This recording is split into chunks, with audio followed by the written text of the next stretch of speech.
Sve koji su se nalazili u okolini oca Gavriila iznenađivalo je savršenstvo njegovih vrlina. Nisu mogli da shvate kako je on to ličio na prve hrišćane i prve ispovednike vere. Otac Nikolajišvili se seća. Jednoga dana sam bio u starčevoj keliji, dok se on malo odmarao. Onda sam počeo u iskušenju budući ovako da razmišljam. Hristos se rodio jednom u izuzetnoj bedi, ali sljedeći put će doći u slavi. Ali ko je otac Gavrilo?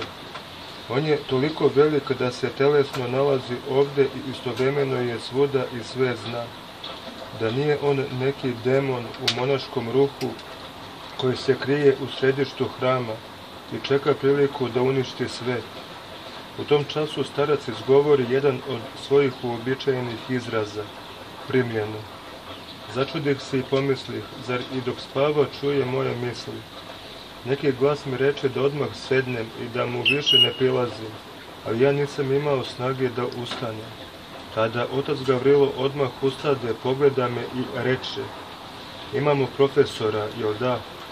Popio je pola čaše, pogledao me i počeo da plače. Suze su mu potokom lile. Počeo sam da se stidim svojih misli. Shvatio sam da je on sve čuo. Potom mi pokaza mrvice na stolu i reče: bez gospodnje dozvole ni ove mrvice demon ne može da pomeri.